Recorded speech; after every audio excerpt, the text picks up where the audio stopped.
Ju përshëndes të nderuar miq dhe ju ftoj me shumë dëshirë të na ndiqni edhe sot në Drejt për Drejt. Do të flasim për punën. Në radhë të parë ta kemi një punë, uroj që të gjithë të kemi një punë dhe pastaj të shohim se si janë marrëdhëniet në punë, si është komunikimi midis njëri tjetrit dhe sa të rëndësishme janë marrëdhëniet që ndërtohen midis shefave dhe punonjësve. Është më mirë të kesh shefe femër apo të kesh një shef mashkull, nuk e di se si. Këtë do ta nxjerrim gjatë bisedës dhe natyrisht do të na ndihmojnë dhe ilustrimet përkatëse me të cilat ne do të shoqërojmë bisedën. Unë po ju njoh me të ftuarit për sot, mirë se keni ardhur në studio, njërë kështu në përgjithësi. E fillojmë se kemi të vetmin djalosh në studio, këtu jemi të gjitha femra nga Eltoni. Elton, mirë se ka ardhur, Eltoni Liriani, të falenderoj sepse sa herë na duhet diskutojmë për tema që kanë të bëjnë në lidhje me punën, ti e gatshëm të vish dhe të na sqarosh. Eltoni vazhdon këshillues karriere në The Headhunter. Si po shkojnë punët? Mirë. Që nga koha që kemi folur për të parë, mirë? Çdo gjë po ecën mirë, edhe me ndryshimet që patëm fundi politikisht në Shqipëri, puna vazhdon normalisht, nuk kemi pasur asnjë rënje të kërkesës për punësim, Me këtë nuk e dyshoj, se rënje të kërkesës do më thënë, do kisha dëshirë të thoshim që nuk kemi shumë kërkesa për punë, po ka kërkesa për punë, por ju i jepni drejtim të duan. Kjo është. Mirë se ka ardhur dhe Eranda Ymerali, menaxhere burimesh njerëzore tek The Headhunter. Ju punoni bashkë. Po, punojmë bashkë. Si duket situata, marrëdhëniet, njerëzit që kërkojnë punë, sa ju jeni në gjendje i realizoni ato? Ashtu si kurse e përmëndi dhe Eltoni, pavarësisht të reluhatjeve të fundit politika ose ekonomike, përsëri kërkesa dhe oferta përsa i përket çështjeve të punës vazhdon të jetë dinamike. Kështu që neve mundohemi të krijojmë disa ekuilibra, por në të njëjtën kohë duke mbajtur gjithmonë atë krahun e kandidatëve që i quajmë në gjuhën tonë të përditshme të punës, pasi janë ata personat që janë drejt për drejt të interesuar pra për të futur në një vend pune që është jetësore. Është jetësore dhe thash që në fillim që në fakt është me fat të kesh një punë sot. Eranda shef ke Eltonin? Po. Prandaj kemi ardhur në këtë mënyrë, për të thënë një shembull live. E kuptova. Mirë se ka ardhur Edona Bilali. Edona është administratore në një zyrë këshillore nga AJTZ-ja, si thuhet ndryshe? A themi dhe anglisht dhe shqip. Kompania quhet Azo Consulting dhe nga vetë emri, qëllimi është të dhënit zgjidhje për biznesin nga AJTZ-ja. Nëse ka ardhur Enkeleda në shtëpinë tënde, Enkeleda Elbasani, e keni ndjekur ndoshta nga edicionet e lajmeve, kryeredaktore në drejtorinë e aktualitetit. Kështu? Si ndjesh në një studio, jashtë asaj të përditshmes rutinës tënde, për të folur për diçka shumë të rëndësishme që ka të bëjë me punën dhe marrëdhëniet. Ndjehem në shtëpi. Ndjehesh në shtëpi, si shtëpinë time ku mund të flas hapur dhe lirshëm. Kemi ose si në një shkollë ku ndron vetëm klasën. Sa mirë. Mirë është dhe këtu në klasën tonë. Shumë mirë është. Tash në fillim që ne kemi disa inserte, mund ta nisim me të parin, i cili do të na ndihmojë dhe për të vazhduar për të filluar bisedën më saktë në studio. E ndjekim.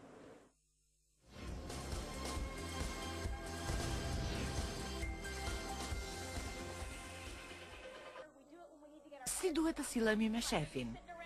Në fakt, është një çështje shumë delikate, pasi që me lindjen e marrëdhënieve të punës kanë lindur dhe probleme të ndryshme. Secilit prej nesh mund të ketë rastisur që të përballet me probleme të natyrave nga më të ndryshmet në punë, madje edhe të jetë ndjer i fyer, por ka kuptuar që prap nuk ka zgjidhur gjë. Edhe pse nuk është e pranueshme, një shef nuk duhet të nënvlerësojë punonjësit e vet. Por deri në ç'nivel nivel duhet të durohet një shef. Në stereotipin ton është e fiksuar se shefi zakonisht kapet me më të dobtin, sepse e di që ai s'do t'i përgjigjet, dhe kështu në një farë mënyre e bën atë kokturku, ku të marrin mësim të tjerët.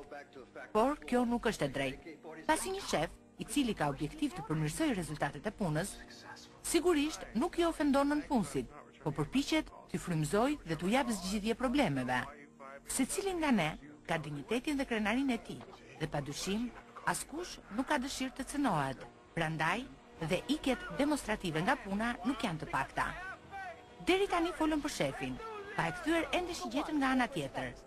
Po sikur shefi të mos gabojë në disa momente, po në rast se ai kritikon me të drejtë, edhe pse kritika nuk i pëlqen askujt, secili duhet ta kuptojë që puna ka përgjegjësitë e veta. Prandaj është mirë që të analizojmë veten dhe nëse shefi ka të drejtë, duhet të pranojnë kritikat dhe të bëhet vetë korrigjim. Nëse nuk ka të drejtë, çështja duhet sqaruar. Nëse bëhet tepër denigrues, atëherë duhen peshuar gjërat. Por nëse keni nevojë për atë punë, ulni kokën dhe bëhuni diplomat. Nëse jo, mos e lejoni që t'ju ndodhë një gjë e tillë. Për të ndjerë mirë me të tjerët, në punë nuk mjafton vetëm të kemi një komunikim të mirë, por edhe një bashkëpunim, në mënyrë që të kemi rendiment.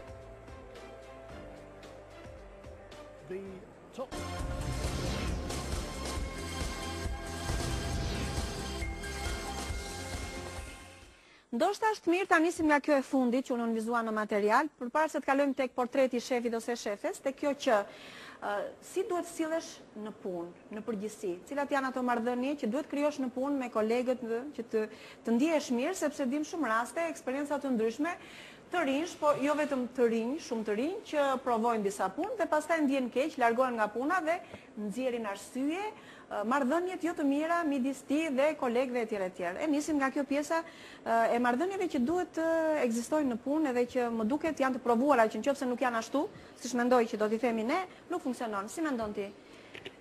Po nisi unë e para, po jam e bindur që edhe kolegët të ftuar do të binë dakord. Kontrata e punës është ajo që vendos kornizën e marrëdhënies dypalqe midis punëdhënësit dhe punëmarrësit. Për sa i përket pjesës, duke kaluar pra nga pjesa juridike në pjesën e komunikimit gjatë ditëve të punës, është e testuar si në tregun vendas, por edhe në tregun ndërkombëtar, që shpesh disa element komunikimi i bëhen më të rëndësishëm se sa vetë përshkrimi i punës. Pra, punonësit largohen nga puna shpesh, nga debate që kanë me kolegët, me vartësit, me shefat, ndoshta me vartësit më rrallë, po me kolegët dhe me shefat është më shpesh se sa nga pa aftësia për të kryer detyrën për cilën janë marrë në punë. Duke qenë se statistikat flasin me shifra të këtyre natyrave të largimit nga puna, atëherë është me dhënë që t'i kushtohet rëndësi pikërisht komunikimit. Është e rëndësishme që komunikimi të jetë i hapur fillimisht për cilët fryma e kompanisë nga drejtimi dhe të gjithë punojnë për të njëjtin qëllim. Pra drita në fund të tunelit duhet shifet njësoj si nga punonjësi i shërbimit, ashtu deri te administratori. Pra puna duhet t'i dhëmë të gjithë dhe po themi i dhëmë ose për punën duhet të gjithë t'i jepin njësoj, apo jo? Të jenë të orientuar të gjithë drejt të njëjtit synim. Për shembull, Eldon, çdo më thënë për ty që të kesh komunikimin e saktë të duhur kur je në një punë. Në fakt, në vazhdimsi të asaj që nisi, dua të them diçka, që në Shqipëri, të flasim në terenin tonë, shqiptar, kontrata është shumë e rëndësishme, në kontratë shkruhen shumë gjëra, etj. Unë kam përshtypjen që është çështje mentaliteti, marrëdhënia që vendoset mes kolegëve, mes varësve dhe shefave dhe varësve. Ne jemi një shoqëri me pak kulturë në këtë drejtim. Kemi një kulturë të caktuar, përsa i përket kemi qenë me vitet tërë një ekonomie centralizuar, kemi pasur shef që të gjithë duhet të dridheshin, kishin frikë, ta kishin mirë me të, se jo t'i bënin lajka, etj. Ndërkohë që nuk është më një situatë të tillë, kompanitë e mëdha ndërkombëtare që vinë në Shqipëri, të cilat kërkojnë staf të maturuar dhe staf i cili do jetë edhe integruar, e kanë shumë të vështirë, sepse çfarë ndodh? Në momentin që i marrin një intervistë, të gjithë janë okay. Të gjithë pozicionohen, disa si vartës, ata që do merren si shefa. Dhe të gjithë janë shumë të mirë në intervistë, që të gjithë janë shumë mirë derisa bëhet kontrata, sa fillon puna. Por në ditën e parë të punës fillon ajo lufta e çuditshme shqiptare, ku direkt vendosen kufin, direkt vendosen pozicione të çuditshme.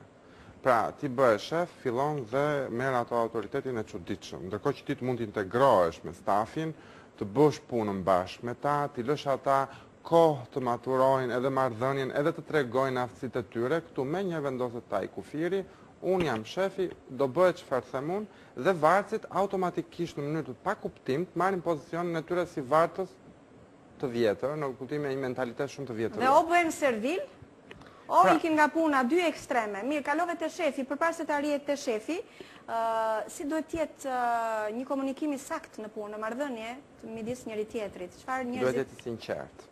Midis kolegësh, po them, midis kolegësh duhet jetë shumë i sinqert, duhet jetë njerëzor. Përpara se ne jemi profesionistë, ne jemi njerëz. Pra duhet fillojmë nga komunikimi i njerëzishëm dhe nga komunikimi me respekt për tjetrin dhe shumë i hapur. Në qoftë se nuk dohet ky komunikim, çdo gjë që do ndërtojmë nuk do jetë saktë. Ke këtë mendim dhe ti? Pra midis shokëve, kolegëve, sepse shumë herë ka shenja xhelozie nga eksperiencat ose ne shqiptarët, edhe në biseda e kemi nxjerrë, duket sikur të gjithë ndonjëherë duam të jemi të parët. Na pëlqen vetja, mendimet që japim ne janë si më të mirat etj. Si mendon duhet të jetë kjo marrëdhënie? Është e vërtet, bile unë po shikoj, jo pa qëllim drejt për drejt. Pra komunikimi midis kolegëve duhet të jetë drejt për drejt. Nëse ka pjesë që fshihen apo ke parasysh thuren klane apo situata të ndryshme për të demigruar figurën e një kolegu tjetër, kjo nuk është mënyra e dur. Herët apo vonë këto klane, domethënë bien, rrëzohen dhe në fund të fundit ngelet ajo që është e drejt për drejt ose ajo që është e drejt. Marrëdhëniet midis kolegëve janë gjithmonë të ndërlikuara pikërisht sepse kolegët janë dhe në garë në një farë mënyre. Gjithmonë kompanitë ka një hierarki të tillë piramid që brenda kompanive rriten në detyrë stafit të cilët vinë nga nivelit më të ulta dhe gradualisht rriten lart. Duke patur një garë të tillë, kolegët ose le të themi dhe ata që ndajnë qoftë edhe një tavolinë janë në mënyrë indirekte mundohen që të demigrojnë figurën e kolegut për të dalë vetë ata më të mirë dhe pse jo për të kapur një post më të lartë, i cili mund të sjellë benefite si financiare, ashtu edhe benefite në kuadër personal. Le të themi që kjo bisedë është e vlefshme jo vetëm për nivele për kolegë, zyrash etj, po kudo në ambientin e punës, edhe në nivele të tjera, edhe në një fabrikë, edhe në një punë fare të zakonshme, komunikimi është shumë i rëndësishëm midis njerëzve që ndajnë të njëjtën punë, njëjtin qëllim bashkë. Është kështu edhe apo jo? Unë shikoj në këtë formë. Ka qelluar në, le të them, gjatë eksperiencës së punës të bëj shefen në sektorët në cilët kam investuar. Për mua shumë e rëndësishme pjesa e respektit dhe qytetarisë. Pjesa e qytetarisë është baza e komunikimit njerëzor midis kolegëve. Pavarësisht se mban sot vendin e shefes, ti dje ke qenë koleg bashkë me ta dhe duhet të jetë kjo gjëja parasysh në momentin që e drejton një punë. Ndërsa pjesa e respektit, jo vetëm njerëzor, për çfarë përfaqëson si njeri, është dhe pjesa e respektit profesional. Nëse shef është dikush i cili e njeh mirë punën dhe di t'i japi orientimet për ta bërë atë, delegon kompetencat tek njerëzit e aftë, i njeh varësit e vet dhe jep të bëjë detyrën që duhet bëjë në mënyrën që duhet, di të ta kërkojë llogarin brapsh, di ta kërkoj atë punë të bërë, pa hyrë në detajet që në disa raste bëhen bezdisura të tipit kur hyre, kur dole, çfarë bëre, ku je, mjafton të delegohet një kompetencë dhe një punë, të kërkohet e kryer siç duhet dhe pjesa tjetër shkrihet vetë. Dhe nëse vlerësohet e bër mirë ajo punë, nesër do ta bëj po prapë më mirë vartësi dhe merret satisfaksioni nga të dyja palët. Domethënë nëse këto gjëra shkojnë paralel, ecën puna përpara. Natyrisht që ka dhe shkarje, ka dhe devijime nga kjo pjesë, por e menaxhuar po prapë me qytetari dhe brenda kufive të komunikimit të njerëzishëm, mendoj që çdo situatë është e menaxhueshme, çdo punë është e bëshme mirë. Mua më ka rastisur kam pasur fat të kem të bëj me kolektiva në cilët jam ndjer vërtet si në shtëpi, se nuk e them kot fjalën si në shtëpi. Ndoshta ka qenë fati im, ndoshta ka qenë mënyra se si kemi ndërtuar marrëdhëniet me kolegët. Unë jam ndjer mirë dhe këtu ku jam e re. Se je edhe këtu shefe, që është në një farë mënyre, apo jo? Kështu që ti vazhdon atë linjë që ke. Një shefe buzëqeshur, se unë të shoh në korridoret e televizionit, një gjë tjetër shumë e mirë që është, një buzëqeshje që është vazhdimisht në portretin tënd dhe që nuk ka lidhje me problemet e ndryshme që dalin atje ku ti punon etj, të cilat nuk problemet personale lihen jashtë derës, sepse çdo njeri ka. Kur hym në punë, le të them, unë të paktën e kam impostimin për të menaxhuar ditën siç e kemi sot. Dhe ndoshta eksperienca më ndihmon që të di ta kërkoj dhe një gjë që duhet bërë apo një punë që duhet bërë me njerëzillëk, por edhe me mënyrën se si duhet. Ndoshta ka funksionon, për mua ka funksionuar. Ka një lidhje edhe kjo që thotë Eltoni, sepse ne nuk trashëgojmë kulturë të mirë në kulturë, nuk mund të kemi shembuj të mirë të asaj që ka pa të bëjë në lidhje me këtë raportin midis shefave, sepse punojësit o atëherë u duhet ishin nuk kanë qenë ndoshta kompetent shefat ose punojësit bëheshin shumë të afërt, domethënë haronin që kishin. Ekziston kjo gjëja, po varet shumë nga shefi sa inkurajon këtë pjesë. Po varet edhe shefi si ka arritur të postin e shefit. Sepse ka shefa të cilët janë katapultuar Pra janë vënë Ajo që shefa thash, pa duhet jetë kaluar as kompetencë, nga ta njohë hallkat e punën. zinxhirit. Dhe rrjedhimisht një shef i tillë nuk mund të arrijë dot të menaxhojë një staf, nuk mund të arrijë dot të delegojë sepse nuk di dhe do të përqendrohet në këto gjëra të vogla, pra kur hyri ku doli, sepse është vetmja gjë që ai do ditë bëjë më në një mirë. formë jo korrekte. Do ta kontrolloj punën në bazë të produktit që merr nga gjithë Se shëtemet e zyrës. Varet nga shefi, prandaj thash, a inkurajon ai këtë mënyrë komunikimi, i dëgjon, mund t'i dëgjoj se mund të shkon dhe thuan, varet se i shkruan, i merr parasysh apo jo, apo ndërton opinionin bazë të komunikimit dhe rezultatit punës që ka midis Është dhe frika tjetër ndoshta apo s'është kjo frikë që të tjerët mund të harojnë me që kanë të bëjnë sido që tjetë, që ka një etik, ka një hierarki dhe ajo duhet respektuar sikur shefin apo shefen ta kesh dhe mik të afërt jashtë punës e tjerë e tjerë. Kjo është e Është rëndësishme. kjo frika e shefëve që thonë të vë këtë barierë, të sillen kështu që mos ma marrin për dobësi ose mos më afrojnë më shumë se sa ç'duhet. Ndodh, unë do mendoja të rëndësishëm elementin e ndarjes së personit me pozicionin. Pra ne në momentin që shkojmë në kompani, unë jam e dona, por aty jam administratorja e kompanisë dhe flas në këtë tagër dhe flas me konsulentin e biznesit, nuk po flas me emrin që ky person ka. Jashtë punës sigurisht jemi miq, mund të takohena, por brenda orëve të biznesit, secili duhet të marrë etiketën për cilën ka firmos kontratën. Kjo është shumë e rëndësishme për mendimin tim. Pra, Në fakt, unë këtu do ndalesh e pak, se unë i rikthem prapë çështjes së mentalitetit, se unë përballen çdo ditë me 30 persona që intervistoj për punë dhe shikoj që është një çështje shumë e rrënjosur tek ne, dhe çfarë po ndodh? Po ndodh që kemi një brez të rrënjosur me këtë mundësi, kemi pak, po shumë fare pak, një brez që është i kthjellët, që është kjo mosha 29 deri 35, për punësim, domethënë që janë mësuar pak me një frym të re, dhe poshtë moshë 28, po vëmre një neglizhencë shumë të madhe, domethënë, po ndodhin ekstreme, janë shumë ekstreme të mëdha, por unë dua të ndalem këtu tek ndarja e pozicionit të vendit të punës me personalitetin. Është shumë e saktë, sepse e dona e thot në planin që dikush nuk do ta të mos ta marr personalisht diçka, po është çështje profesionale. Jam dakord deri këtu, por ka shumë rëndësi dhe personi që e merr atë vend pune dhe kthehem tek ideja që është patjetër një person i duhur duhet zgjedhur për një pozicion të shefit apo të një pozicion të caktuar. Ne shpesh e dëgjojmë këtë nga kompanitë të mëdha që thonë, ok, ky ishte shumë i aftë si kandidat, ishte çudi bërës, po ne nuk e duam. Sepse ky nuk përshtatet me profilin e kompanisë sonë. Dhe në profilin e kompanisë ka sjellja si duhet të jetë, çfarë personi duhet të jetë, çfarë backgroundi familjar ka. Edhe kjo vjetre është i martuar, ka fëmijë apo sepse varet nga pozicioni, sepse ato nuk mund ta drejtoj më falni pak, po një fëmijë i sapo shkolluar. Plus që thuhet më falë ton që shefat sa më të realizuar të jenë vetë, sa më të realizuar të kenë gjërat e veta personale që çdo njeriu duhet t'i ndodhi në mënyrë të rregullt, aq më mirë sillen thonë, dhe atje ku ka pak probleme me shefa ose shefe, gjithmonë është diskutuar dhe kjo pjesa, po shiko jetën personale, shiko sa të vakët e ka, sa mbrapa, çfarë historish e kanë ndjekur në të shkuarën që... Çfarë i ka formuar personalitetin. Kjo ngjancë jo profesionale, se po shikoj vëzhgimin e donës, dhe kuptohet shumë grupet caktuara e quajnë këtë si shkelje ose si paragjykim, por dua të vim këtu që po vi me gjuhën e atij punëdhënësit, dhe çfarë flitet off record, domethënë jo drejt për drejt, ata kërkojnë persona të pjekur. Kuptohet, ti nuk mund të zgjedhësh, nuk sugjeroj, nuk i sugjeroj asnjë kompanie të marrë një drejtues administrativ 25 vjeçar. Në sektorin më fal privat ndodh më shumë kjo kujdesje për të patur një shef. Sektori privat. Ashtu siç duhet, më shumë tek privati, se te shtetërori. Te shtetërori ne po shikojmë 18 vjeç deputet, kështu që mund të jetë 18 vjeç, po mund të jetë i pjekur, mund të jetë i vërtet, i drejtë. Është pak e pamundur në moshën 18-25 të jesh i pjekur totalisht për detyra kaq të rëndësishme.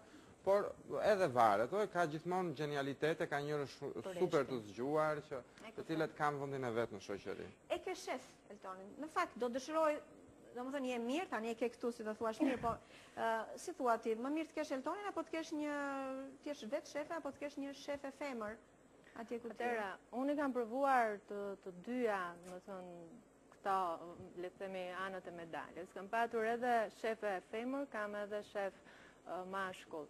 Nuk mund të them nëse gjërat janë ndara me thika apo jo, po di të them që eksperienca ime me shefe femër ka qenë shumë konkurruese, jo nga ana ime, sesa nga ana e shefes. Do të thonë, ishte ajo që ne firmosëm një kontratë, siç u hap biseda, po kontrata mbetet shumë e ftohtë. Pra, mund të shkruhen 2-3 rregulla për sa i përket të përgjithshme, por sa marrëdhënien e përgjithshme ne e ndërtojmë vetë. Pra, e ndërton shefi me varcin dhe anasjelltas. Një gjë e tillë nuk më është dhënë dhe dua të them domethënë që marrëdhënia që kam patur me shefet ka qenë një marrëdhënie deri diku e dështuar, të cilën unë dhe kur e kujtoj sot më lë një shije të hidhur. Ndërkohë që marrëdhënia që kam me Eltonin është komplet ndryshe. Pra ne kemi dhe kur hym në zyri dim se cili detyrat tona, respektojmë shumë pozicionin e njëri tjetrit, që nga një përshëndetje thjesht mund t'i japim drejt për drejt, por edhe nga mënyra se si drejtohemi nëpërmjet emaileve apo shkritjeve të ndryshme zyrtare. Je me fat që kalove nga një eksperiencë jo me shije të mirë në një tjetër. Po jam i mirë, si shef jam i mirë. Por që gjithmonë është varet shumë nga shefi, sepse është ai ose ajo që duhet krijoj balancat e duhura në një zyrë që mund të jetë me 3 ose 4 persona, por edhe në një kompani që mund të jetë me mbi 100 persona. Këti është të kuptosh në këtë rast kolegen. Unë e randën asnjë nuk e quaj varce. Do thënë gjithmonë i drejtojmë kolege. Gjithmonë i drejtojmë kolege edhe te klientët, edhe te kandidatët, edhe në çdo ambient ku ne jemi. Kështu që unë e trajtoj të barabartë. Dhe kjo është e rëndësishme. Dhe shpesh e them edhe me stafet tona, sepse ne jemi edhe në Maqedoni, edhe në Bosnjë. Jemi një kompani shqiptare që jemi shtrirë në shumë vende të rajonit dhe këtë kulturë përhapim. Do me thënë që të gjithë jemi kolegë me njëri tjetrin. E vetmja gjë që jep atë sheflik unë është përgjegjësia, po kjo nuk është për të mburur. Kjo është detyrë më shumë. Dhe unë këtë gjë jam shumë i kujdesshëm dhe ndonjëherë them me rancë me të qeshur lumë si ti i them, se e pak më rehat. Eltoni që përgjësia është ajo që dallon shefin nga ata që quhen vartës. Domethënë nëse unë po them kot nuk dua të bëjmë shefe, them nuk dua sepse nuk mbaj dot përgjësi shumë, nuk dua të më kërkojnë llogari dhe të kërkoj. Është përgjësi apo jo? Është kjo që e bën të ndryshme, përveç profesionalizmit ta zëm se është profesioni që ti mendon që e bën më mirë se të tjerët që janë aty, por është dhe përgjësi, nuk është... Mundet mos e kesh menduar se e bën më mirë se të tjerët. Në një moment caktuar të është caktuar një detyrë. Unë të paktën e shikoj të tillë. Një detyrë që më është dhënë e çfarë do lloj niveli qoftë, e trajtoj si në të gjithë plotësimin e kuadrit të vet. Absolutisht është pjesa e përgjegjshmërisë. Dhe është shumë fish në momentin që je shef, sepse kur të kërkosh një gjë duhet dish ta bësh vetë më parë dhe duhet dish mirë se si bëhet e dyta, por ndryshe nuk kërkon dot llogarinë nëse nuk është realizuar aty ku duhet. Pra ajo për të mos përsëritur veten është sërish gjë dhe kompetenca e shefit dhe pjesa e komunikimit mirësjellje. Nëse këto gjëra bashkohen edhe me njerëzoren, ku ta gjesh të kesh një shef të tillë. Do nuk dua ti bëj elozhe vetes se nuk e di sa shef e mirë apo e ke që jam. Do të kishim pyetur, në fakt do pyesim pak se nuk e dim, nuk e marr opinion për ty, por kam ide që do më pëlqen të ta dija feedbackun. Por e kam bërë edhe herë tjetër dhe janë përpjekur në maksimum të mund të jap më të mirën për sa i përket mbarvajtjes së punës, por dhe komunikimit njerëzor. Po, komunikimi është rëndësishëm. Të kuptohen varësit nëse kanë një problem një ditë, pa cënuar gjën që duhet bëhet, dhe të jetë toleranca në kufin të realizimit sa më të mirë apo mbarvajtjes sa më të mirë të ditës dhe punës. Edhe po eksperiencë me shefe ke patur? Po, kam pas dhe shefe dhe shefa. Shija jote? Qëndron deri diku atë që tha, po e quaj bashkëbiseduesa, në kuptimin ndodh ndonjëherë që shefet femra ta kenë këtë pjesën e ndoshta është në subkonsciencë e një lloj rivaliteti midis njëra tjetrës. Në bëhen deri diku pengesë ose mund të krijojnë vështirësi, gjë që tek shefat meshkuj mund të mos jetë. Por nuk jam bjerë ndonjëherë e përsekutuar për hir të së vërtetës, qoftë nga njëra palë, qoftë nga pala tjetër. Unë jam respektuar për pjesën e gjërave që kam ditur të bëj apo kam pasur mundësi që të jap. Por ndihet lehtë kjo pjesë. Je më e disfavorizuar nëse ke një shefe femër, mos nëse nuk ndihet mirë në profesionalisht për femrat. Pra femrat që kanë shefe femra, në përgjithësi kanë një. Është kjo gjë, domos nëse ajo nuk është realizuar në gjithë kuadrin e vet, le të themi, nëse ndjen një lloj rivaliteti. Por nuk është se më ka ndodhur person, nuk jam persekutuar kurrë në kuptimin e kësaj. Ndërsa si ka ndodhur me ty, me një shef ose shefe? Unë fatmirësisht i bie në këtë rast, kam pasur gjithmonë shefa meshkuj, kam pas marrëdhënie realisht të shkëlqyera, ndoshta unë vazhdoj e I falenderoj që nga dita e parë e punës deri më sot të gjithë. Të gjithë kanë pasur vizionin dhe unë këtë them që kur njeriu është I realizuar dhe nuk I vën vetes qëllime të vogla, ai patjetër do t'japi. Dhe kur kam qenë në pozicionin e vartësës, e mendoja realisht me mentalitetin që sa më mirë të jetë punëdhënësi dhe kompania, aq më mirë do jem vetë, sepse po zgjeru kompania, po eci mirë, edhe unë do të rritem avash avash në karrierë. Dhe them është më shumë çështje mentalitetit.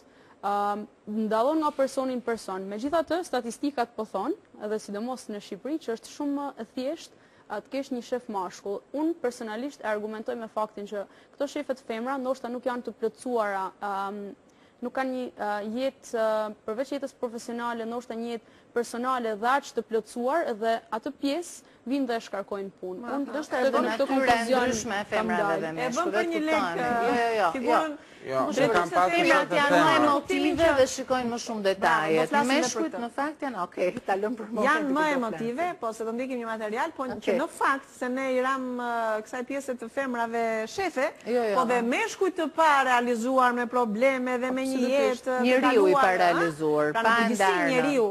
Me probleme janë I mbartë dhe në një farë mënyre I transmeton ato dhe në komunikim.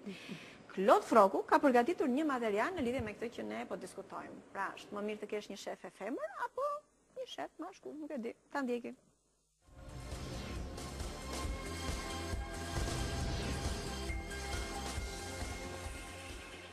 Shefi është ai që edhe me sy mbyllur duhet të zgjidhë çështjet e kompanisë dhe të kolektivit. Është ai që udhëhiqet nga treguesit objektiv, e jo nga vlerësimet personale. Nga ana tjetër, nuk duhet harrojmë se të gjithë shefat, pavarësisht karakterit të tyre, janë njerëz dhe kanë këndvështrimet e tyre. Por, siç dihet, shpesh femrat dhe meshkujt ndryshojnë nga natyra. Duhet pasur parasysh se ne u jemi referuar tipave klasik dhe ideal të dy gjinive, shefit mashkull dhe shefit femër. Tiparet e shefit mashkull janë arsyetimi. Shefi mashkull është I prirur t'i marrë vendimet, I udhëhequr nga logjika dhe arsyeja. Ai arrin t'i kontrollojë emocionet e veta. Prandaj nuk lejon që çështjet familjare të ndikojnë në punë. Logjik globale. Mashkulli në jetë, por edhe në punë, nuk është I vëmendshëm ndaj detajeve. Ai ka në mendje një qëllim strategjik dhe hapat taktik dalin rrjedhshëm nga ai qëllim. Prandaj, mund të ndodhë shpeshherë që shefi mos të vëjë re gabime në raportin tuaj, por mos harroni se në rezultatet e 3 mujorit mund të kritikoheni apo ndëshkoheni. Vendosshmëri. Një shef mashkull zakonisht I merr vendimet shpejt. Ai provon dhe rrezikon. E ka më të lehtë të gabohet 5 herë dhe në të 6-ën herë të dalë me sukses, sesa të rri ditë të tëra duke bërë parashikime dhe analiza. Një punë e tillë shpesh sjell rezultate të mira, pasi çështjet zgjidhen në mënyrë operative dhe të shpejtë. Kokfortësi. Në marrëdhënie me një shef mashkull, është shumë e vështirë të arrini kompromise apo ta bindni për diçka. Shefi ka gjithnjë të drejtë, edhe kur nuk ka të drejtë. Ai nuk I pranon dot gabimet e veta, pasi kjo, sipas tij, mund të dëmtonte statusin apo autoritetin e tij. Puna është prioritet mbi të gjitha. Ky është botkuptimi I një shefi mashkull. Prandaj, zënka me bashkëshorten nuk ndikojnë në sjelljen e përditshme të tij në punë. Aftësia për të prishur para. Një shef mashkull di se si t'i prish lekët, ashtu siç edhe I fiton ato. Për të, është shumë e rëndësishme të investoj, prandaj merr përsipër riskun në vend që të kursej. Një lëvizje aktive e lekëve ndikon pozitivisht në biznes. Dhe si përfundim, në përgjithësi për femrat është komode të punojnë me një shef mashkull, pasi meshkujt shohin në rezultatet dhe mund të ndikohen shumë më pak nga llafet dhe thashethemet. Potenciali juaj profesional mund të dalë në pa në ndrejtimin mashkullor. Një shef e femër, në natyrën e saj, është emocionale, pavarësisht se mund të duket ndryshe. Ajo mund të shqetësohet më shpejt për ndryshimet në plan apo për problemet që dalin gjatë rrugës. Ajo shqetësohet më shumë se një mashkull dhe shpreh më shumë gjendjen e saj. Në ditë të caktuara, një gjendje e tillë emocionale mund të ndikojë jo mirë në atmosferën e punës, por sigurisht që femra ka tipare të tjera që e balancojnë këtë aspekt. Nëse shefi mashkull mendon dhe punon me qëllimet e së ardhmes, femra punon me të tashmen, me planet dhe detyrat aktuale. Një shef e femër do që çdo gjë të jetë ideale dhe të sigurohet që çdo gjë është në rregull, disiplinë kjo që sjell rezultate në të ardhmen. kujdes me vëmendjen dhe marrjen e vendimeve. Një shef e femër nuk dëshiron të lidh marrëveshje me risk, ajo kujdeset shumë për stabilitetin e kompanisë. Prandaj në përgjithësi buxhetet që menaxhohen nga shefet femra janë më të sigurta dhe pa shumë lëkundje. Fleksibilitet. Me femrat është më e lehtë të gjesh gjuhën e përbashkët, pasi ajo është më e prirur të diskutojë problemet dhe të gjejë zgjidhje për to. Një shef e femër është e gatshme të dëgjojë mendimet e stafit të vet, duke minimizuar në këtë mënyrë riskjet e mundshme nga një vendimarrje nxituar apo e njëanshme. Përparësi kanë marrëdhëniet. Sipas këndvështrimit të një femre, në fillim janë njerëzit dhe marrëdhëniet, pastaj puna. Një shef e femër e kupton shumë mirë se puna nuk bëhet vetë pa njerëzit, dhe nëse puna diku çalon, atëherë çalon për shkak të stafit dhe kolektivit. Prandaj, një femër shefe i kushton rëndësi atmosferës së punës dhe është më mirë kuptuese dhe tolerante ndaj problemeve tuaja personale apo familjare. Ekonomia. Investimet afatgjata në projekte me fitim të ulët nuk është i parë femëror. Prandaj, me një shef e femër, stabiliteti ekonomik i kompanisë është prioritet. Kini parasysh dhe mos harroni asnjëherë se një shef e femër është shumë më e vëmendshme ndaj detajeve.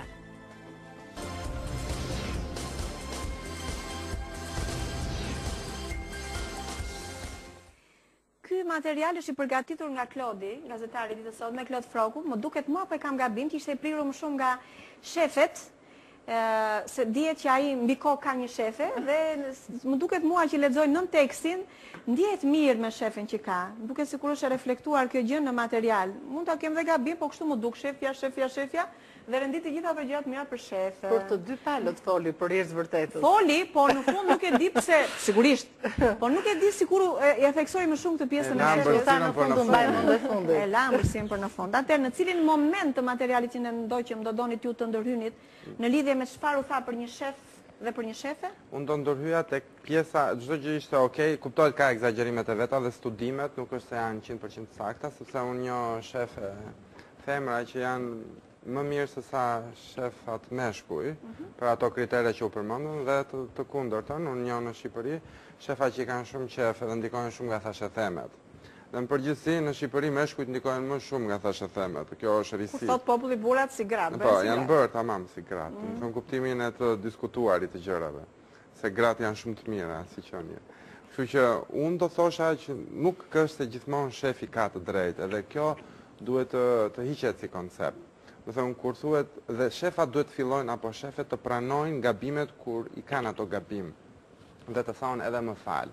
Kjo është e reja e zhvillimeve së fundmi në Shtetet e Bashkuara të Amerikës dhe në Angli flitet me këtë gjuhë. Pra nuk është më shefi autoritar, por është shefi bashkëpunues si shefi i së ardhme, sepse një ndërmarrje është një varg që të gjithë duhet ta drejtojnë ato. Dhe të gjithë mbajnë përgjegjësi për to. Në qoftë se ti punonjësit nuk i jep përgjegjësi për atë detyrë që ai ka dhe ta ndjejë atë dhe ta besojë atë, ajo varg ka për të mbytur një ditë. Qoftë edhe nga një gozhë dhe vogël. Pra, unë mendoj që shefat kur kanë gabim ta pranojnë atë, nuk është as prishje e statusit të tyre, përkundrazi tregon se sa human janë ata dhe sa real janë. Dhe sot, çdo gjë varet nga rezultati. Nuk është më si në vitet 80 ku gjërat shkëlqenin vetë-vetiu. Sot jemi në një krizë ekonomike globale ku kërkohen rezultate dhe kërkohen të qëndrueshmëri. Pra, në qoftë se këta shefa nuk e drejtojnë dëlmarin drejt fitimit, atëherë duhet i japin rrugën atyre që e drejtojnë drejt fitimit. Më pëlqen kjo që thotë Eltoni dhe nga eksperienca e punës që kam, që jo vetëm në rastin kur shefi mund ta ketë gabim për X arsye, po edhe sikur të mos ta ketë gabim, ajo mënyra se si komunikon me varsin që të cilit i merr dhe mendim, si thua ti ta bëjmë, sikur ky gjë nuk e di këtë moment ose sikur s'është shumë i sigurt, ai bashkëpunimi është shumë i rëndësishëm sepse më shumë i shton pikë se sa i heq apo jo. Po kjo nuk duhet të jetë shtirur, Jo është shtirur. Gjithë për Shiko, shtirja. edhe Të shqiptarët shtiren. po u shtir një moment për një qëllim të mirë nuk ka asgjë të keqe sepse mësohet njeriu pastaj që dhe të marrë mendime, nuk e di, sigurisht është shtirur në kuptimin e keq, po ndoshta ndonjëherë dhe duhet bërë dhe kur atëre se shiko, ore, shefat, më duket mua sikur domethënë pas here më shumë mendojnë që kanë të drejtë se sa s'kanë të drejtë. Pak raste mund të jetë që Gjithmonë. Si çdo apo jo, gjithmonë kanë të drejtë, është kështu. ku do doje ndoshta të ndërhyjen në materialin që ne pam? Ka një moment aty për... Nuk e di, thuhet që shefet janë më detajiste se sa shefat. Në fakt, mua nga eksperienca ime më ka ndodhur që shefat janë më detajist se sa shefet. Pra që nga veshja, këtë e flasë edhe në raport që kam edhe me Eltoni në ditën time, në marrëdhënien tonë përditshme në punë, më thënë që nga një detaj shumë i vogël në veshje, për shembull Eltoni mua gjithmonë ma vëre, shiko se të ka ndodhur kjo ndërkohë që unë vetë se kam parë. Ose mund të jetë dhe kjo. Si ishte kjo, të ka ndodhur kjo? Si për shembull? Mund më ketë ndodhur për shembull. Kur ishim vetë të ka dalë këmisha. Ose po mund të ketë ikur një fije në get për shembull, okay? Eltoni këtë e vëre ndërkohë që unë mund të kem shkuar në për shumë vende, mund të takuar me shumë persona që pjesa më e madhe mund të kenë qenë femra dhe ato nuk ma kanë vëre, ose mund të jetë kjo tjetra nuk kanë dashur ta thonë, që ti të dukesh e keq pjesë e rivalitetit. Shiko Eltoni, po më fal, po mos sa dia unë që merrem me punën, me punësim me këtë zyrë, unë ku ka për të parë në studio e kam menduar stilist ose ku diun domethënë, është edhe estetik. Jo të gjithë shefat janë estetik. Dua të them diçka, se mori shembullin e Getës se kush e di si e mendojnë dëgjuesit. Mori thjesht për shembull. Nuk është faktikisht detaj të riqet, po kjo është individuale, domethënë prandaj thash në fillim që nuk janë njësoj. Nuk janë gjëra të prera. Nuk janë të prera. Domethënë varet shumë edhe nga çdo njeri, domethënë varet se është një marrëdhënie hapur e bukur dhe estetike aq më tepër që është kështu. Edhe unë mendoj që në fakt rasti është specifik, të paktën nga eksperienca ime, përgjithsisht shefat kanë qenë më të prirur, shefat meshkuj kanë qenë më të prirur drejt objektivit dhe rezultatit final, ndërkohë që tani që unë ndjej vetë përgjegjësinë e të drejtuarit një kompaniet, e shoh që detajet janë shumë të rëndësishme dhe absolutisht vendimarrja nuk mundet me kene centralizume. Për çdo klient të ri dhe ekzistus pjesë e debatit, e kotimit, e konsulencës, janë i gjithë stafi në cilin është i organizuar për atë projekt.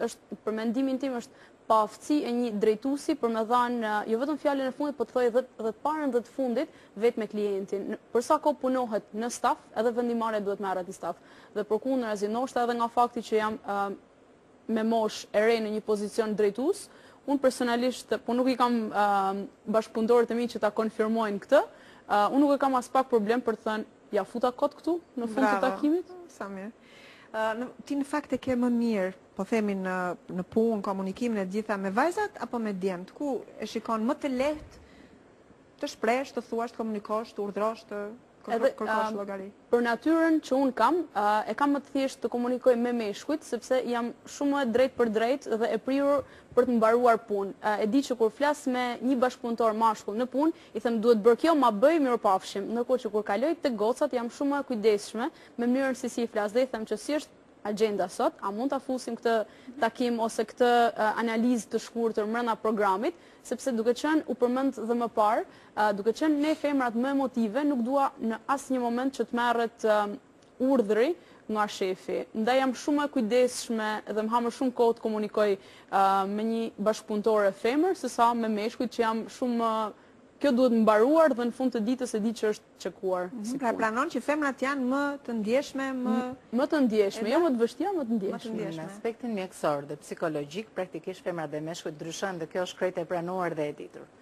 Qose përpara një objekti apo një pune, një femër mendon si përdoret kjo gjë dhe si bëhet, meshkujt janë si është ndërtuar, çfarë e ka ndërtuar, si prishet apo ku diun. Janë më teknik. Kjo është mënyra e të parit. Por tek profesionistët dhe këtu kanë parasysh edhe femrat edhe meshkujt. Në qoftë se njihet dhe madje jam që për të futur në kurrikulat e formimit akademik duhet patjetër dhe pjesa e sociologjisë dhe psikologjisë, të njihen mirë aspektet e formimit njerëzor, të njihet mirë shkenca e komunikimit, si gjua e trupit ashtu edhe e fjalës.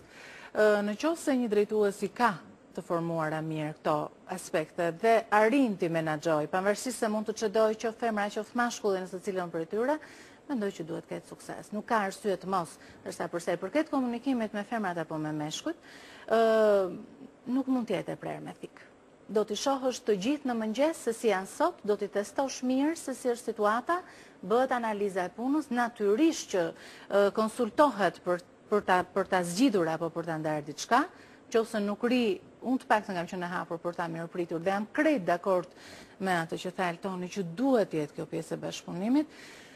Nuk e di që është futur teori e re, po unë e kam pasur gjithmonë, mbas se vjen nga edukata e familjes, ku në shtëpinë tonë janë diskutuar gjërat gjithmonë në shtëpi. Nuk është marrë kur një vendim pedant, na është lënë të thuhet fjala fëmijëve. Dhe kjo gjë është marrë parasysh që ose ka qenë gabim është argumentuar pse është gabim. Gocën time e kam rritur në të njëjtën formë. Domthonë e vockël i thuaj jo sepse nuk rri për këtë arsye. Asnjëherë jo se të kam thënë unë. Mbase kjo vjen është dhe si pjesë edukimi qytetar në logjikën e kësaj. Dhe mendoj që nëse këto cilësi një drejtuesi ka, nëse është femër apo mashkull, nuk duhet të përbëj problem, sepse i balancon. Arrin t'i balancoj në varësi të situatës. Nuk mund sillesh njësoj gjithmonë. Edhe në fakt, ti këtu në televizion marrëdhëniet më të lehtë për të komunikuar i ke me vajzat apo me djemt e televizionit, po i quaj edhe gratë dhe burrat, vajzat dhe djemt. Të lehtë dhe të vështirë. Ta vështirësojmë pak vajzat komunikimin në ndonjë rast? Deri tani jo. Jo, Deri tani jo. Deri tani kam pasur komunikim të mirë. Ndoshta e jep këtë gjën dhe e imponon këtë mënyrë komunikimi. Unë jam përpjekur ta jap këtë pjesën. Pra e ke imponuar, them, sepse në këto e kam imponuar në varësi të profesionit që bën, për shembull në këto vende kështu, në këto institucione. Dhe nëse në një bisedë apo konflikt apo debat shikoj që po çedon, përpiqem ta ngrej në nivelin e bisedës që e dua vet. Domethënë nuk prenoj. Po ku që përpara tjetër? Shumë mirë me kështu modelesh. Preferoj ta bëj kështu. Në përgjithësi funksionon. Mirë, ndjekim një intervistë këtë radhë me Iris Luarasin dhe kthehemi në studio për të vazhduar bisedën. Ndoshta edhe Irisi do të na fut në mendje në kokë diçka për ta diskutuar këtë në studio. E ndjekim.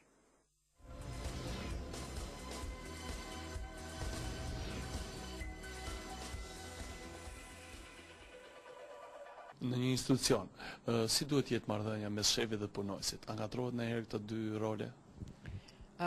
Patjetër që në të gjitha teoritë që flitet për organizimin e sjelljeve, veçanërisht kur bëhet fjalë për newsroomet, po gjithmonë edhe në të gjitha institucionet, gjithmonë rekomendohet që një punëdhënës gjithmonë është më i lumtur, është shumë efektiv, pa diskutim gjërat i realizohen shumë më mirë në momentin që ditë krijojë një skuadër dhe ai nuk është bosi, po ai është udhëheqësi i këtyre njerëzve. Kjo në të gjitha teoritë është pa diskutim e provuar, është mënyra më e mirë për të drejtuar një grup njerëzish. Duhet ketë liderat posaçëm që drejtojnë apo ndoshta me kalimin e kohës vinë bon ose kur vinë në institucione të ndryshme, duket sikur janë njerëz të duhur për drejtuar dhe ndoshta ky lind konflikti mes punëmarrësit dhe shefit. Pa diskutim që varet shumë edhe nga institucioni në të cilin punohet, po bota është shumë e zhvilluar, ka ecur jashtëzakonisht përpara në këtë fushë, janë shpikur edhe teste inteligjencë për të kuptuar që çfarë lloj tipi është një person i caktuar dhe çfarë lloj pune i përshtatet këtij njeriu. Që do me thënë, sigurisht që ata që e zgjedhin bosin e madh, pra drejtorin e një institucioni apo shefin e një redaksie etj, sigurisht që nuk është se e marrin parasysh këtë gjë, dhe kjo është një nga gjërat që duhet marrë në mënyrë të jashtëzakonshme parasysh, sepse pa diskutim do t'i bënte shumë mirë punës. Pjesa tjetër ka lidhje pastaj me punëdhënësin i cili merr në punë të punësuarit. Një nga testet që do t'i shkonte për shtat përveç intervistës që bëhet për një vend pune dhe gjithë dokumentacionit që bëhet për një vend pune, patjetër do ishte edhe një test inteligjence, po edhe një test i karakterit, sepse veçanërisht për profesione të caktuara ka të bëjë shumë edhe karakteri i një njeriu. Në momentin që këto të dyja gjërat nuk shkojnë bashkë, pra punëdhënësi me punëmarrësin, sigurisht që ai që del me humbje në këtë rast gjithmonë është përgjithsisht është ai që është poshtë, dhe në një nivel më poshtë. A është vërtet se shefit nuk duhet t'i thuhet asnjëherë jo? Shefi ka gjithmonë drejt? Sigurisht që këto janë barsaleta edhe në fakt ndodhin për fat keq edhe në jetën reale. Pa diskutim është gjëja më e gabuar që mund të ndodhi, sepse ajo që unë jap edhe në mësim në lëndën e menaxhimit të burimeve njerëzore është që gjithmonë një njeri që do bëhet drejtuesi një institucioni, gjithmonë duhet të jetë udhëheqësi këtyre njerëzve, po jo asnjëherë bosi.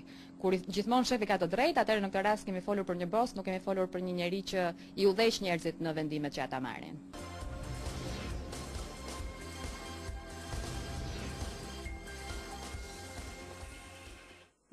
Mirë e tha, Irisi? Profesoresha përkufizoi praktikisht bisedën që neve bëm. Dhe i citoj. Çfarë do thënë? Tek pjesa me qenë se zonja Luarasi jep ka të njëjtën disiplinë si unë jap menaxhimin e burimeve njerëzore në Fakultetin e Ekonomisë dhe tek pjesa që çfarë duhet të mësojmë studentëve. Në fakt, ndryshimin ndërmjet një menaxheri dhe një lideri, ato e mësojnë në disa lëndë. Ka dhe disiplina tjera të cilat janë ndihmuese, siç është sjellja organizative, në cilën e marrin goxha më herët si informacion, pra se si do të sillet një person në momentin që është i punësuar. Është shumë e rëndësishme te kjo pjesa doja të ndaloj pak zonja përmendi testet e inteligjencës. Po kjo është një përqasje imja komplet personale në një kompani që unë kam punuar para se sa drejtoja kompaninë ku jam aktualisht. 2 vite masi u largova mora vesh testi im inteligjencës ishte rankuar me 100 pikë. Unë nuk e konsideroj veten as pak një person 100% inteligjent, nuk mendoj që janë treguesët më të saktë, megjithatë mendoj që e vetmja arsye pse duhet të bëhen testet është vetëm për të bërë një check para intervistës. Unë gjykoj shumë të rëndësishme intervistën. Duke qenë se jam dhe një studiuese dhe dashamirëse e lexuese e gjuhës së trupit, unë kuptoj menjëherë, ndoshta është shkencërisht thuhet që 3 deri në 5 minutat e para ne marrim informacionin dhe krijojmë një që quhet efekti halo për një person. Sa më shumë vazhdon minutazhi i intervistës, aq më shumë kupton për këtë person. Unë mendoj që do të jetë theksi tek intervista sesa te testet. Për mendimin tim, testi është vetëm për të kaluar ose për të ngelur kandidati, por informacionin duhet ta marrësh më shumë nga personaliteti duke ngritur hipoteza. Sipas teorive të fundit, mendohet që si ka vepruar personi në të kaluarën, janë shembulli më mirë se si do të veprojnë ai në të ardhmen.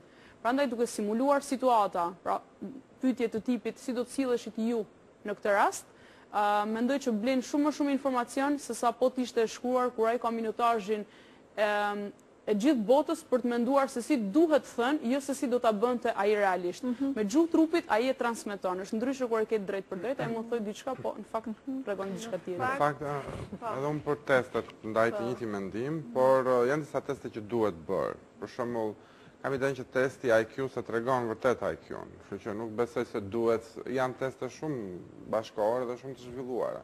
Ose testet e karakterit që zonja Luarasi përmendi, ato janë teste që masën 85% janë të sakta, sepse unë nuk i aplikoj ato teste në kompaninë time, por unë jam nënshtruar një testi të tillë apo e rëndar, ku kemi qenë një kompani tjetër përpara, dhe kam dalë me një rezultat që isha unë. Dhe doli rezultati ishte me ngjyrat kuqe të verdhë, po rezultati ishte shumë i aftë në shitje, po i pa menaxhueshëm. Që unë jam vërtet ashtu, domethënë jam shumë e vështirë për të menaxhuar, domethënë. Kanë minutazh testet, pikërisht domethënë për të lënë të tjerë sa më spontan, sepse nëse ka gjithkohën e mundshme, është vërtet ajo pastaj që ti do e humbasësh, do dalësh jashtë karakterit tënd. Minutazhi është ai që ti je përgjigje për pikërisht për atë që ti mendon në momentin e parë që lexon fjalinë apo pyetjen. Është e vërtet që duket kjo që është rritur përqindja numri grave që marrin pjesë në vendimmarrje, duket sikur ka një tendencë kohët e fundit që sa më shumë gratë janë në vendimmarrje dhe nga se vjen kjo, si mendoni, dhe çfarë mund t'japin më shumë se sa burrat gratë? Unë shoh një tendencë në rritje të femrave edhe në moshë ndoshta nën 30 në pozicionet menaxheriale. Unë nuk mundem me thënë që nuk jam dakord ose nuk e pëlqej këtë, sepse do binte automatikisht kundër me pozicionin tim. E përgëzoj si iniciativë në përgjithësi të meshkujve pranues të femrave të qenurit në drejtim, po flas për sektorin privat. Pra më fal, vetë thyeri një mentaliteti që kjo është pozitive? Absolutisht. Femrat mendoj fillimisht po ndihen më të sigurta në vete. Dhe në momentin që je më i sigurt në vete që unë po e bëj këtë punë, atëherë je një hap afër të marrurit përsipër një pozicion të caktuar. Mendoj që këtu është aftësi e të dyja palëve, edhe e meshkujve të cilët e pranojnë dhe janë mirë kuptues ndaj femrave në drejtim, sepse kemi plot raste që edhe meshkujt janë ato që thonë që unë kam pas për shembull një rast në të kaluarën në karrierë që thonë që po është shumë mirë, po femra do të bëjnë menaxherin, mashkulli është ai që do të bëjë liderin. Në fakt, personalisht, unë nuk bie dakord me këtë dhe mendoj që është komplet e diferencuar. Ka femra plot që nuk e bëjnë dot liderin, ashtu siç ka meshkuj që nuk e bëjnë dot. E njëjta gjë është edhe për menaxherin. Varet pra nga karakteristika personale. Sa i filmi Kapedani vazhdon dhe sot teksa ditët pëlqejë çuditërisht nga do ta shikoja po në këtë logjik, unë do ta shikoja më gjerë. Një grua e cila është e punësuar është e shumë punësuar, sidomos nëse është në familje, mama dhe bashkëshorte. duhet patur parasysh dhe ky element. Domethënë suporti nuk duhet jetë thjesht nga punëmarrësit apo kolegët e punës. Suporti duhet jetë nga familja, domethënë suporti duhet jetë në konceptin shoqëror. Sepse ajo përveç faktit që është e punësuar dhe merr një rrok, është e dy punësuar prapë dhe nuk merr asnjë rrok në shtëpi, as si gruaja apo zonja e shtëpisë dhe as si mamaja e fëmijës apo fëmijëve. Dhe për më tepër, ajo duhet jetë e shkëlqyer në të gjitha. Duhet jetë e buzëqeshur gjithmonë, e bukur gjithmonë. Mos ankohet asnjëherë për asgjë. Mos ankohet për asnjë dhe shumë eficiente dhe efikase. Si në kohë, si në rezultat. E përkryer. Po, sepse është gjithmonë në fokus të vëmendjes edhe të pjesës analizës. Do më ndikojnë të gjitha bashkë. Për një femër është shumë herë më e vështirë, të jetë shumë e suksesshme se sa për një burr. Sigurisht. Mungesa e një gruaje në shtëpi është absolutisht e ndjeshme në raport me mungesën e burrit në shtëpi. Dhe femra e balancon mungesën e tij, mashkulli nuk mundet dot. Duhet një bashkëpunim shumë i mirë brenda familjes për të krijuar zonjës që të eci përpara, ta ketë mundësinë të eci përpara. Unë kam shoqe të mia që nuk kanë ende një familje sepse kanë pasur karrierën prioritare ose kanë qenë të përfshira në karrierën e tyre. Dhe sot ju dhëmb kjo gjëja, sa që disa e dhimbshme është dhe për ne që i kemi investuar nga pak të gjitha ta menaxhosh. Ka raste që në darkë nuk të mbajnë këmbët deri në momentin që shtrihesh për të qetësuar dhe çfarë. Dhe është mirë kur e gjen në familje këtë mirë kuptim. Duhet të jetë suporti po, në familje. Sepse ka mendoj unë shumë burra dhe nga ç'kemi dëgjuar, të cilët ndihen mburen me bashkëshortet e tyre të cilat janë shefe, liderë, mburen, po kur vjen puna, duan që ajo dhe në familje dhe në përgjithësira të tjera të jetë e para. Dhe se si do t'i bëj ajo të gjitha do të fluturoj. Ka një karikaturë me një grua e kam përmendur dhe një herë tjetër e cila kishte 10 duar. Dhe këtu ishte edhe po e buzëqeshur dhe e bukur dhe 10 duar duhet i bënin të njëjta gjëra në të njëjtën kohë. Gjërat në të njëjtën kohë. Në fakt në realitetin shqiptar, femrat janë kohët e fundit, vitet e fundit janë më produktive se sa meshkujt. Unë e shikoj edhe në intervistat që bëj, ato dalin gjithmonë fituese. Nuk është ndoshta qëndrona sapo diskutuam që kanë suportin e familjes, sepse dhe familja është emancipuar, kjo duhet thënë, që si prindrit, si vëllezërit, si bashkëshortët, meshkuj shqiptar, janë më tolerant tashmë dhe i lejojnë ato të studiojnë, femrat i lejojnë ato të marrin një sfidë profesionale. Dhe po shikoj që në garë të barabartë ato dalin fituese. Dhe kjo gjë mua më pëlqen. Më pëlqen sepse janë më të sakta. Unë shikoj, janë më të përgjegjshme dhe ai detaj që u diskutua edhe në kronik është shumë i rëndësishëm të drejtosh një kompani sot, sepse politikat globale në Shqipëri për kompanitë vendosen nga kompanitë nëna që janë në Vjenë, që janë në Gjermani, që janë në Shtetet Bashkuara, në Greqi. Pra ne jemi deg, si të thuash, kompanish. Dhe ndoshta na duhet një menaxhuese shumë e mirë të ardhrave të kompanisë dhe gjithë detajeve të tjera ose përditshmërisë së kompanisë. Dhe femrat kanë rezultuar vërtet shumë të suksesshme. Kanë më shumë intuit femrat? Kanë, patjetër që kanë. Unë personalisht mendoj që femrat janë një staf shumë i çmuar për kompaninë. Dhe kjo duket edhe nga kompania që unë drejtoj. Ne kemi gati 80% janë femra. Dhe kjo duket nga puna që ato bëjnë, sepse unë ato nuk i mbaj kohë në punë, i mbaj sepse ato kanë një rezultat. Dhe unë nuk i trajtoj asnjëherë si femra, është edhe kjo i trajtoj si individ. Kaloj dhe më tutje dhe kam shumë respekt për to. Në kuptimin total të gjithës, jo vetëm se janë femra, ato janë edhe femra, din edhe të kene intuit, din edhe të jenë edhe nëna, të jenë motra, shumë të jenë. Janë edhe kolege shumë të mira, sepse ato mund të qahesh, të thuash diçka. Femrat janë shumë të ndjeshme, themi. E përcjellin shumë ndjeshmërinë, problemet e tyre. Po kjo është shumë e bukur, ç'të keq që ka. Nuk e prish punën, jo, nuk e prish punën. Pra, ne duhet i lëm të dogmat e vjetra që emocionale dhe do prish punën. Jo. Ne jemi njerëz, ne kemi emocione. Edhe çdo gjë duhet bërë me emocione. Nëse bëhet pa emocion, nuk ka vlerë, nuk ka kuptim. Dhe unë mendoj që ai emocioni i bukur i një femre që është e qeshur, që ka e shpreh edhe emocionin në një ditë, ta rregullon zyrën, ta rregullon ambientin, të bën dhe ty si mashkull më produktiv. Pra, unë nuk mendoj se ka problem. Edhe ku shikojmë dy sy të përlotur në punë, ajo është jeta. Në fundit, pse duhet ta marrim si dobësi? Në thënë nuk është dobësi, është një ngjyrë jete dhe shumë mirë që pranohet nga të gjithë, tashmë po fillon të pranohet. Dhe mua më bëhet shumë qefi që jo vetëm në botën e biznesit, femrat po shkëlqejnë, po shikoj shumë femra edhe në politikë. Dhe si të thuash ato po e zbusin gradualisht atë egërsinë që kemi ne si një shoqëri patriarkale dhe me raste edhe shumë e përpambetur.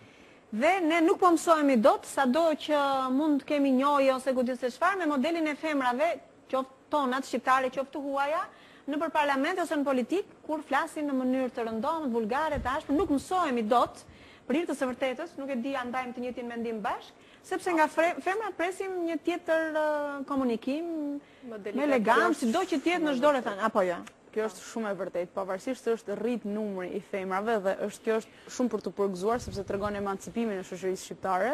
E rëndësishme është sa është rrit cilësisht numri i femrave që na përfaqësojnë në parlament. Unë nuk do doja me fol absolutisht me emra të caktuara, por e pa me në përqindje, gjithmonë kur diskutojmë në për ambiente si pune, ashtu edhe jashtë pune, gjithmonë është dëgjoj të njëjtën fjali.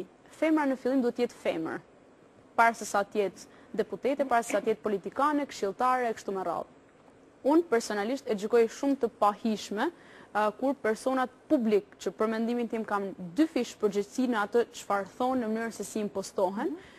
Unë e gjykoj të pahishme kur një femër drejtohet me një gjuhë vulgare si personave të njëjtës gjini, ashtu edhe më pak kur i flet edhe një mashkullit në një mënyrë që ose qoftë i përgjigjet me të njëjtën monedhë, se mund të themi edhe këtë që i përgjigjet me të njëjtën monedhë, apo jo? As për të përgjigjur në të njëjtën monedhë nuk jam, sepse secila duhet ta tregoj fillimisht, jam shumë dakord që duhet të jetë strikte pra ta thot mendimin e saj deri në fund, por në kuadrin e etikës dhe në kuadrin e të treguarit që në fundit ka një pjesë femërore brenda vetes. Të transmetoj.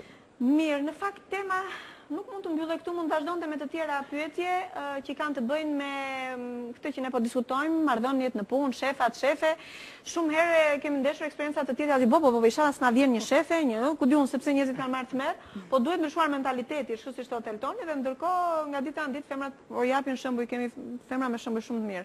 Apo jo Eda, kështu. Ne duhet të aprofundojmë këtu, ndërkohë që regjia bëhet gati për të futur diçka nga programacioni për të ndryshuar dhe panelin me të tjerë të ftuar dhe me një tjetër temë për të biseduar bashkë. Faleminderit dhe suksese në punën tuaja. Faleminderit.